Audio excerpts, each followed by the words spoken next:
ico gihe we mukubita bitatu nabwo ampa imiti yo kwisiga mu rugo biranga.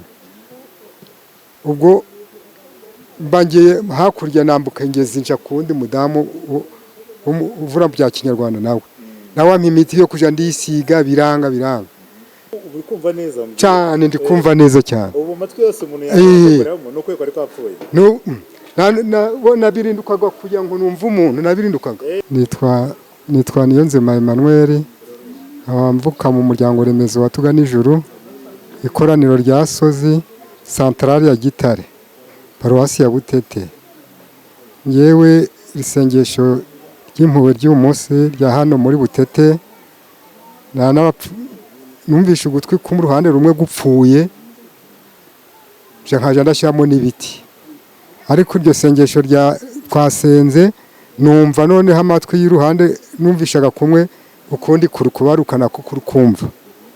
Noneho ikindi ndi buhamya bwa kabiri naguha, hari sengesho narwaye amaguru nkaje ngendera nko ku misumari.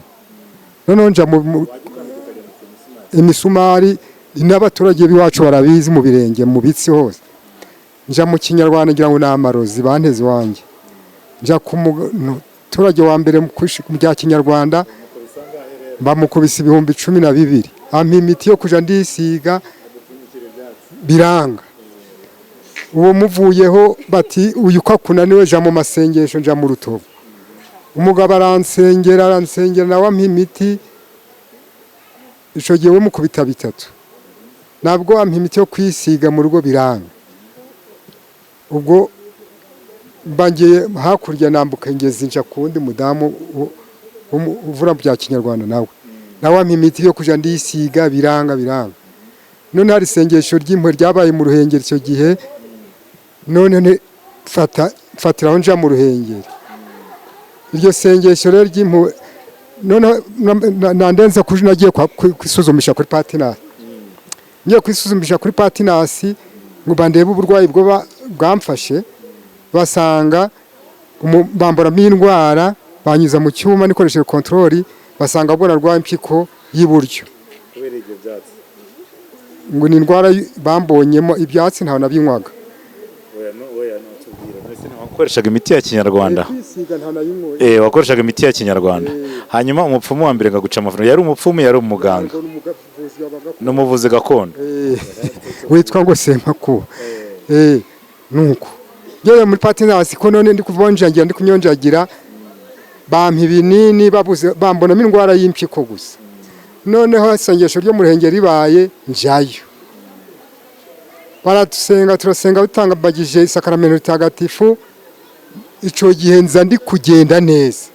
Hari umudamu wacu ku centre ducuruza hamwe ku Mugu, nawe arwaye amagara ambwira ati Manuel ko wari kugenda kubenjagira wakishijwe n'iki? Nje nagiye mu sengesho ry'impuhwe niryo ryankije mu Ruhengeri. Ryo hano mu Butete rinkijije amatwi. Kandi mu bantu barwaye impyiko y'iburyo ni njewe niyumvishe kuko kuri Patinasi barabimbwiye. None bavuye ati muzongeye musubire kwa muganga murebe ko ikirwaye. Ubwo ni njewe nabyiyumvishe, ndi gushimira Imana cyane kuko nzahora ntanga ubuhamya rwose. Ababona uko ndi kunyonjagira abo barandebaga kwibaza impamvu nagiye mu Ruhengeri Yezu arankiza. Hanyuma tubwire kubera iki warwaye ugahita wihutira mu kinyarwanda? Nyine bari kubona najyaho n'amarozi banteze iwanjye, bitewe nuko nsenga ngeze bose mbazengurutse ko ari batatu sinakira.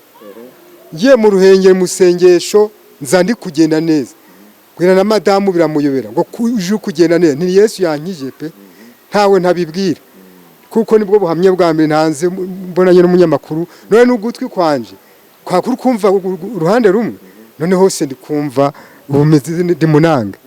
Uri kumva neza cyane, ndi kumva neza cyane. Ubu matwi yose umuntu yakoramo no kweko ari kwapfuye.